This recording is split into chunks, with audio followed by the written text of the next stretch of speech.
Bienvenue sur notre chaîne. Aujourd'hui, on plonge au cœur de l'actualité sénégalaise. On est le 8 juin 2025 et franchement, ça bouge beaucoup entre politique, économie, décisions importantes. Oui, bonjour Pouce. C'est une période assez dense en effet, beaucoup de choses à décrypter. Exactement. Alors, on va parler des dernières décisions du président, du fameux dialogue national qui, fait pas mal débat. Mhm. Des tensions économiques aussi, on en entend beaucoup parler. Et puis, d'autres faits marquants. Voilà, l'idée c'est d'essayer d'y voir un peu plus clair, de comprendre les enjeux principaux qui animent le Sénégal en ce moment. C'est ça. Allez, on commence. Premier point, les actions présidentielles et gouvernementales.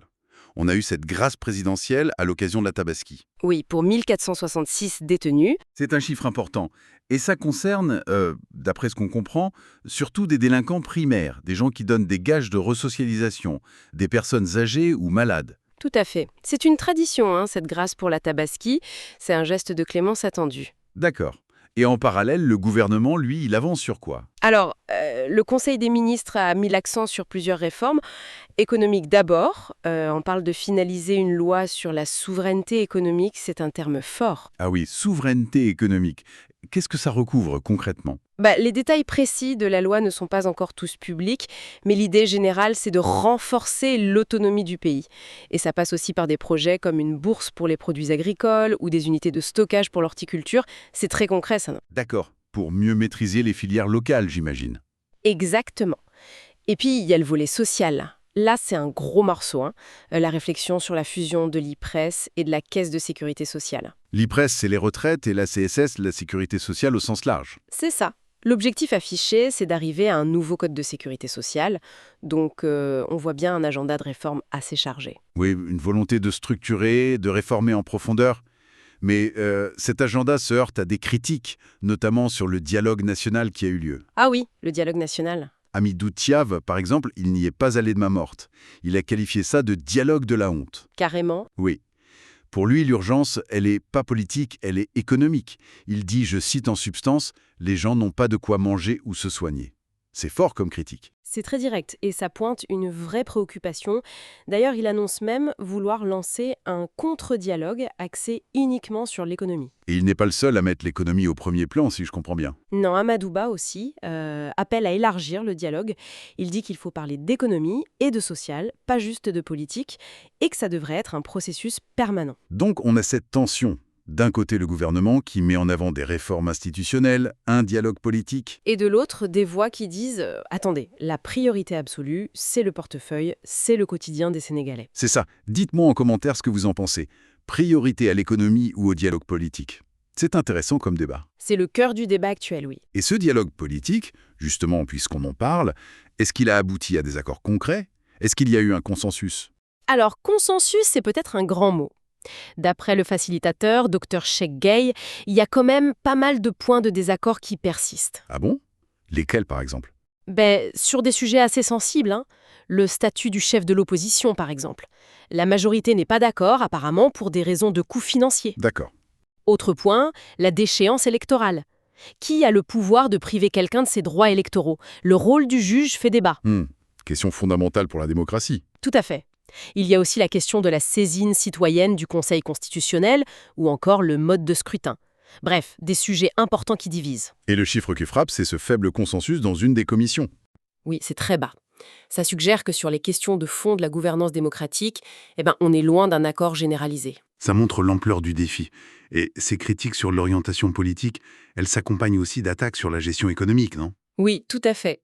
J'ai vu passer une critique assez acerbe de Bougane Gueye Dany envers le ministre de l'économie. Oui, il a eu cette phrase choc. Le Sénégal étouffe et lui dort. C'est violent comme propos. Ça dénonce une inaction face à la crise. C'est clairement ça. Une critique frontale de ce qu'il perçoit comme une inertie du gouvernement face aux difficultés économiques.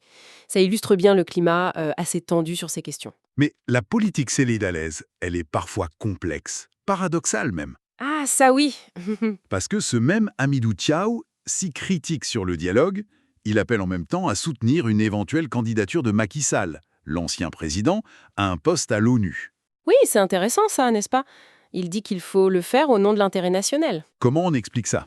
Ça montre qu'on peut être dans l'opposition sur la politique intérieure, critiquer fortement le gouvernement actuel, mais quand il s'agit de la place du Sénégal ou d'une personnalité sénégalaise sur la scène internationale, faire passer l'intérêt national avant.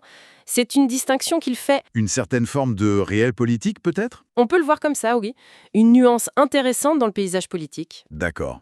Et puis, il y a d'autres faits marquants qui dessinent le contexte actuel. Oui, On a appris la visite prochaine du Premier ministre Ousmane Sonko en Chine, du 22 au 27 juin.